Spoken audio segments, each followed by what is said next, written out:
Nós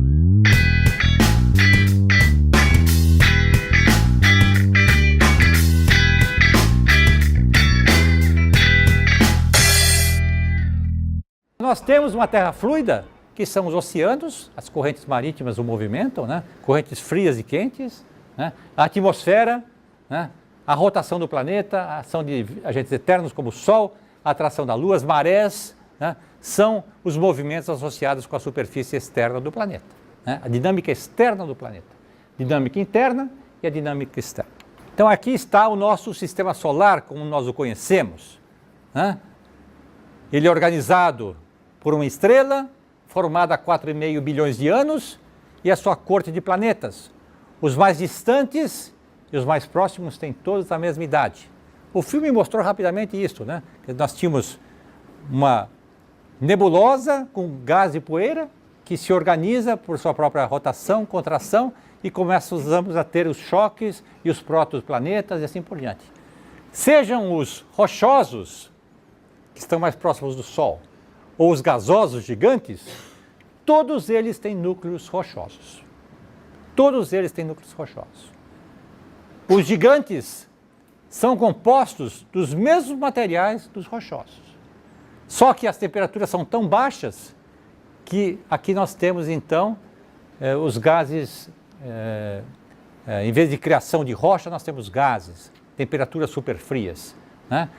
Registros dos impactos do nosso proto-sistema solar estão aqui, no cinturão de asteroides. É um sem fim de fragmentos, de bólidos, né, que se chocam, né, entre si, e muitas vezes a força da gravidade dos planetas puxa alguns que caem sobre a Terra, sobre Vênus, sobre Saturno e assim por diante, né? Os famosos meteoros, não confundir com meteorito. Meteorito são corpos rochosos. Meteoros são as estrelas cadentes, são corpos gelados, né? Estes vêm lá do extremo da nuvem de Oort, lá do final do nosso sistema solar, né? E são órbitas tão extremas que mais de vez em quando passam próximo à Terra e assim por diante, né? Olha a dimensão dos planetas, gente. Olha o tamanho do Sol e a nossa pequenina Terra, nosso planeta vivo, dinâmico, né, com inteligência, né? Contei um pouquinho aqui para a história das grandes figuras aí do raciocínio geológico, né? E vejam a dimensão em relação aos planetas gigantes, os gasosos, né? É algo que impressiona realmente, né? Olha aí, Júpiter, Saturno, Urano, Netuno e assim por diante, né? Olha o tamanho da Terra, né? É algo realmente insignificante. Pensemos agora na nossa posição perante, não vou falar nem do universo, mas perante a dimensão do planeta. Nós somos insignificantes, né? Estamos, de alguma forma, interferindo na evolução do planeta, a questão do aquecimento solar. É difícil, vamos dizer assim, dizer que nós somos um elemento importante nessa escala, né? Talvez na escala temporal, sim. Afetando a nossa espécie, sim. Mas na escala do planeta, os fenômenos são insignificantes, né? Há um debate tremendo sobre essa questão de aquecimento solar, se nós estamos realmente, a questão do carbono, né? As florestas, etc., né? Mas se nós olharmos a dimensão do planeta, o planeta não está nem aí com a nossa presença, né? O planeta vai continuar o seu percurso, nós seremos, de alguma forma, eliminados por mudanças climáticas, né? Ou por eventos extremos, né? Talvez por um bólido gigantesco que bata sobre o nosso planeta, né? E surgirão outras espécies e assim por diante, né? É um cenário não dos mais alentadores, né? Mas o que a gente pode ver em função dessa figura, né? Impressionante, né? Dos elementos que nós usamos como comparação para entendimento do nosso pequenino planeta azul, né? Quais são os principais elementos que a gente utiliza, então, para estudar, né, o nosso planeta, olhando os planetas irmãos? Bom, o primeiro que nós vamos olhar é a Lua, né? Principalmente na Lua cheia, né? E nós vamos, então, olhar ou coletar o solo lunar. Nós vamos olhar que tem fragmentos muito parecidos com os meteoritos, né? Esses fragmentos foram coletados pelos que lá estiveram, né? Foram estudados a composição e notaram que a Lua, ela é toda antiga. Ela não tem crosta jovem como o nosso Oceano Atlântico. É tudo mais antigo de 3,5 bilhões de anos. Chega até 4,4 bilhões de anos. Mesma idade dos meteoritos, né? As datações que foram feitas, né? Nós temos dois grandes ambientes, um ambiente formado primitivo, que são as terras altas, e as terras baixas, né? Que são os mare, né? E a gente numa linha cheia, vocês veem, então, iluminada, né? Vocês veem manchas escuras, que são os mare, né? E as partes mais claras são cordilheiras, né? São todas cravejadas por impactos. Poxa, se todos os planetas, mais a Lua, mais os outros satélites se formaram durante a formação do sistema solar, por que a Terra não é toda cravejada de crateras como a Lua? O que vocês acham? Qual a razão? Erosão. Só erosão? O que mais? O planeta é dinâmico, tectônica de placas, né? Formação de novos oceanos, ação, destruição, criação, destruição, né? James Hutton, né? Nosso planeta foi igualzinho à Lua, só que hoje é um planeta totalmente distinto às suas feições por conta da sua dinâmica. A Lua não teve uma tectônica de placas. Por quê? Por ser pequena. A diferenciação da matéria, né, foi tão rápida, né, que não deu tempo, que se esfriou o planeta, né, de forma que nós não tivemos o tempo de tectônica de placas como existe até hoje no nosso planeta. Tá? Isso é muito importante que vocês tenham isso em mente. Né? Aqui está então a descrição. Hoje já se tem mapas, né? Os mapas de William Schmidt, nós já temos mapas de Marte, né? Se observam 50% do planeta com crateras, os grandes vulcões, olha o Monte Olimpo aqui, né? Se você tem um vulcão tão grande, a parte sólida tem que ser, a litosfera que nós chamamos, tem que ser muito espessa, porque senão isso aí se abate, né? E olha que coisa interessante, tem canyons, Grande Canyon do Colorado, vulcões alinhados como o Havaí, rios secos, água, teve água, campos de dunas, desertos, né? É igual à Terra. Marte é o futuro da Terra, infelizmente. A visão de Marte é a visão da Terra no futuro, sem vida, né? Com as feições antigas da dinâmica da sua Terra, né? Os cânions, os vulcões, rios secos, etc. Né? Então, Marte, ao contrário de Lua, tem vulcões alinhados que sugerem tectônica de placas, como a formação do Havaí. Então, teve tectônica de placas. É um planeta maior. Então, teve a dinâmica interna suficiente para criar a tectônica de placas. Vênus tem vulcões, né? Poucas crateras, tem as mesmas terras altas e baixas. Então, são feições que a gente vê nos vários planetas, né? Mostrando que o sistema solar e sua cor de planetas, todos foram formados num mesmo momento. Hoje a gente já sabe como é que se formaram os vários tipos de meteoritos que a gente encontra nas pesquisas, né? Principalmente os japoneses têm feito um trabalho intenso nas calotas geladas, coletando meteoritos. Existem colecionadores de meteoritos, hoje não são mais fósseis como William Schmidt, mas meteoritos, vale dinheiro. Os caras vendem os meteoritos, né? Que são o quê?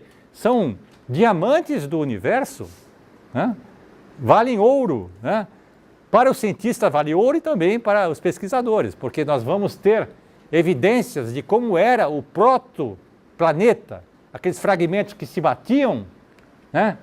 Os fragmentos menores se fragmentaram, né, de um corpo, ou se agregaram e se fragmentaram novamente, né, e vão dar origem ao que nós chamamos de condritos. Os maiores tiveram diferenciação, como a Terra, né, e assim por diante. Núcleo férrico, meteorito férrico, siderito. Manto rochoso, nós vamos achar os acondritos. Né? Então, a explicação dos meteoritos é a mesma explicação para a formação da Terra. Né? São corpos parentais grandes que tiveram tempo de se diferenciar, né? E aí os fragmentos são atraídos pela gravidade dos planetas e caem e são estudados. Né? E como é que surgiu a Lua? Novamente, outra história violenta. Né? Da mesma forma que o Adiano, que eu comentei com vocês, né, do inferno do planeta, 4,5 bilhões de anos, o protoplaneta se formando, né, com aquela agregação de matéria, né, que nós vimos no filme, né, nosso protoplaneta surge, começa a se crescer basicamente por agregação de matéria, bólidos batendo, crescendo no nosso planeta, e aí vem a catástrofe. Um bólido do tamanho de Marte, mais ou menos, bate na Terra, arranca 1/3 desse protoplaneta, né? E essa matéria toda entra em circunferência, né? Por causa desse registro desse bólido, dessa colisão. Né? E esse material se reorganiza, sendo ainda influenciado pela gravidade do nosso protoplaneta e começa a orbitar. Né? Essa figura mostra bem a imagem do que aconteceu. Né? Então, um protoplaneta sendo formado, outro bate, né? Arranca uma parte dele, né? Que entra em sua circunferência e se reorganiza como a Lua.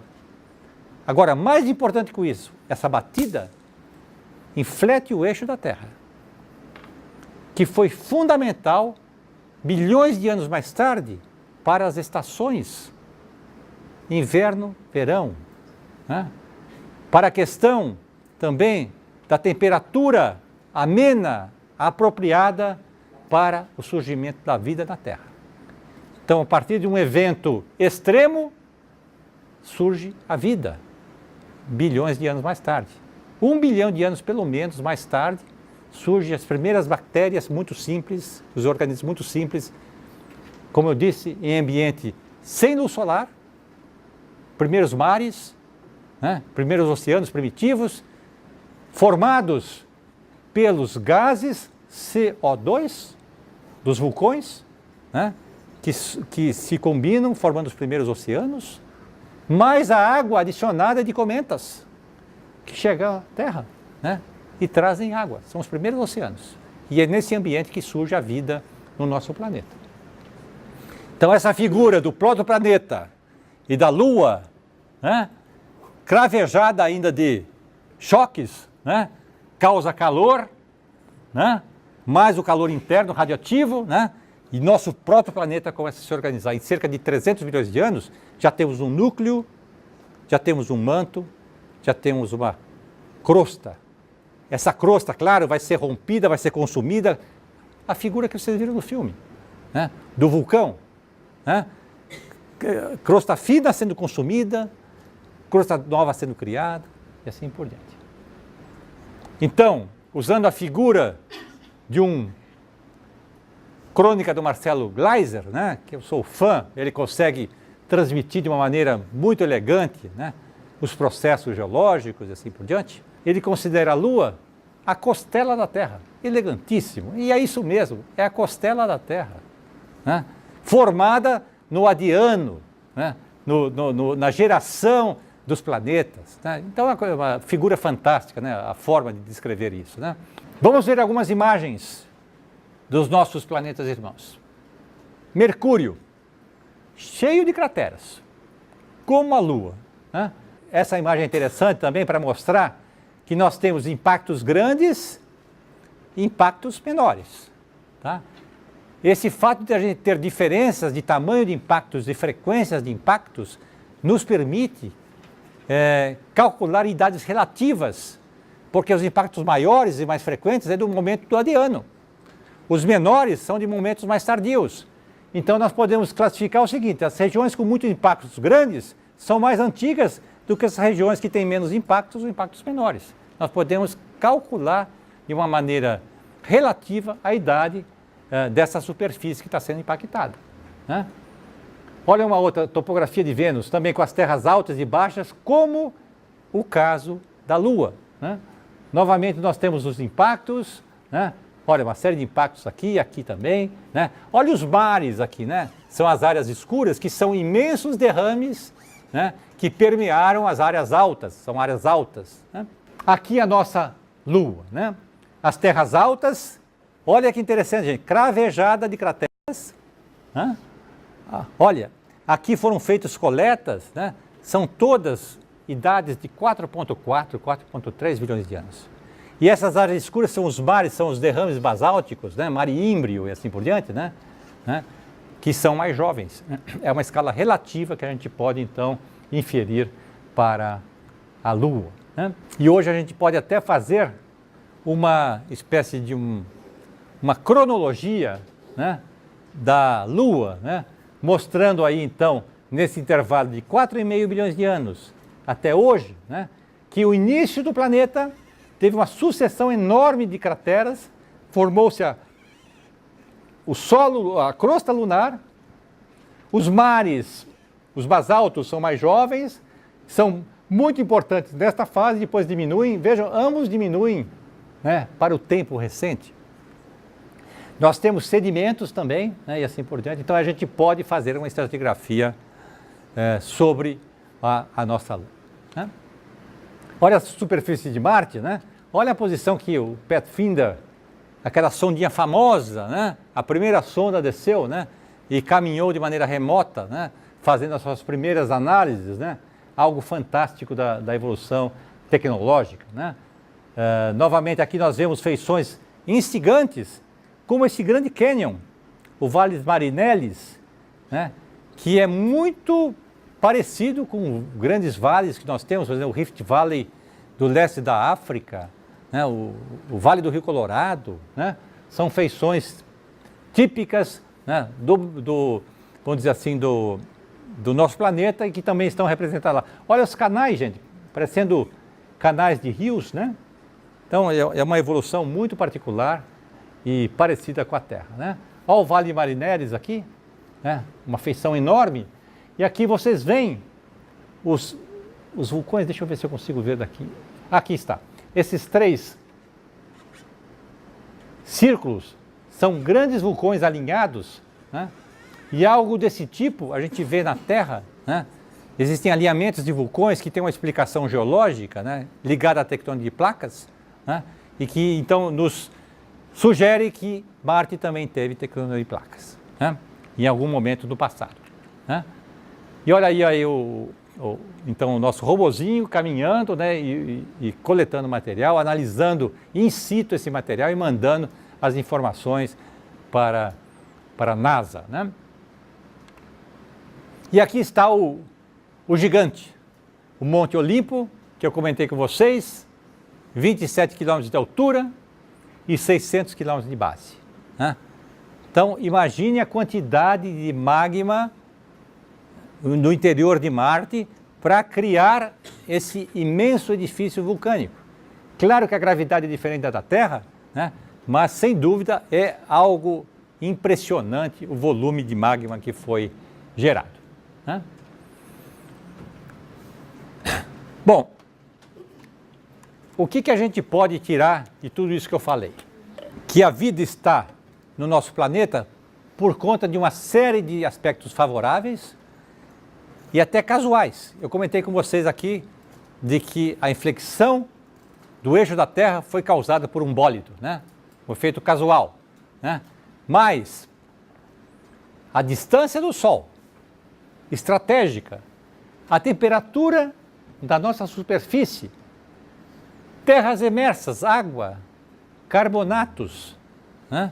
São fundamentais, né? Para que você possa ter o CO2, né? Em vários ambientes, né? Que são importantes para a vida. Primeiros fósseis, bactérias com 13,5 milhões de anos. E a vida aparece, então, logo após a diminuição dos impactos, né? E a vida está presente numa intersecção, que é a intersecção entre a atmosfera, o planeta sólido, litosfera e a hidrosfera. Seria então a biosfera e, mais modernamente, o que nós chamamos de noosfera, o ambiente social. Né? É aí que está então presente, né, a nossa espécie, né, com seus dilemas, com suas crises e assim por diante. Né? Quais então são os significados modernos que a gente pode conceber para as geociências, que nasceu lá no século XVI? Não foi fácil, vocês viram que não foi fácil essa reunião do conhecimento. Graças então a figuras fundamentais, nós chegamos ao conhecimento de hoje, contando com o avanço tecnológico, né? Contando com uma série de ferramentas, a planetologia comparada. Né? Então, as geociências nessa escala, né, ela responde pelo progresso do espírito humano. Ela responde pelo progresso material e social da humanidade. Eu comentei com vocês aqui, né, que os nossos medicamentos, os nossos alimentos, são todos frutos da terra, do solo fértil da terra. Né? E o outro significado, muito forte, a sustentabilidade humana do planeta. Nossa espécie ela terá uma vivência curta no planeta. É fundamental nós praticarmos conceitos sustentáveis para prolongar a nossa presença na Terra. Tá? Independente, claro, do que o planeta fará. Né? Como eu disse, nós somos minúsculos perante a dimensão do planeta, do universo. Então, o planeta continuará a seu ritmo, mas nós podemos, graças à nossa inteligência, né, única, né, ampliar a sustentabilidade nossa no planeta. Né? E mais, né, aqui entra então, vamos dizer assim, a nossa presença hoje, neste momento, né, ampliar o conhecimento, né, de várias formas. Né? Aí a forma está mudando tremendamente. Né? Na minha época, de alguns aqui, sei lá, né, eu tinha que aprender datilografia, senão não era ninguém. Né? Os primeiros cálculos era régua de cálculo, ábacos. Né? Calculadora, alguns tinham algumas calculadoras aí, já tinham, né? Aí tivemos que correr atrás do computador, né? Hoje do tablet, YouTube, né? As ferramentas são as mais variadas, né? Nós estamos aqui lutando para motivar os mais jovens, né, a ter essa atenção numa aula dessa, né? Mas é difícil porque a visão hoje é outra, né? É a comunicação, né? A rapidez, e, né? A imagem, o poder da imagem, né? É a televisão, a mídia, né? O Facebook. Cada vez mais a ciência é multidisciplinar. Não basta saber somente geologia, tem que saber de sociologia, né? Tem que interagir com outras áreas, ninguém sabe tudo. Né? Hoje a comunicação é em todas as áreas do conhecimento, é assim que se enriquece. Né? Todos os processos da Terra estão interligados, então nós temos que buscar especialistas em todas as áreas. Né? Hoje a geomedicina, por exemplo, é que trata dos aspectos ligados à saúde. Né? A questão do flúor, né? Nos dentifrícios, né?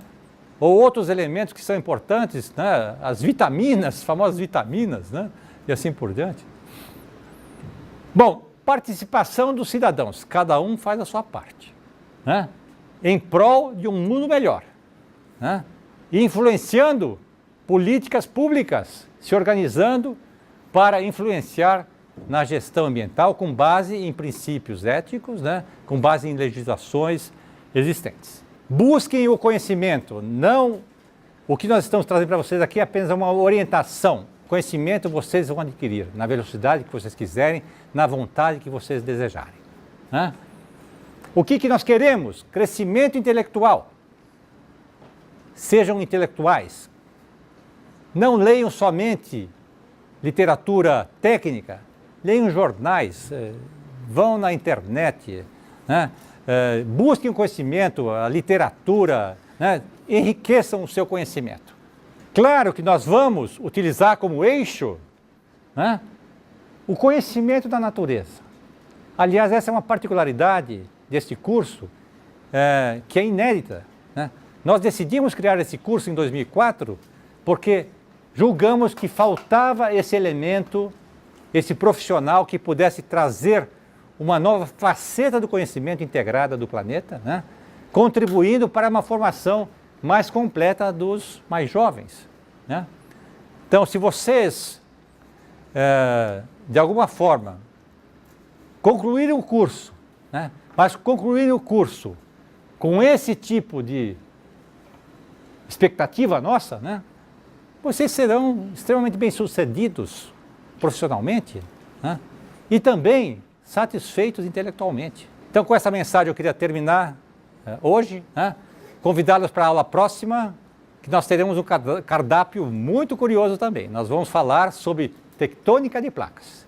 Nós vamos da escala maior, quer dizer, nós chegamos à planetologia comparada, e nós vamos agora descer ao planeta, observando com todo cuidado agora como funciona esse ambiente em que nós estamos presentes, essa fina película que se movimenta, né? É isso que nós veremos na próxima aula.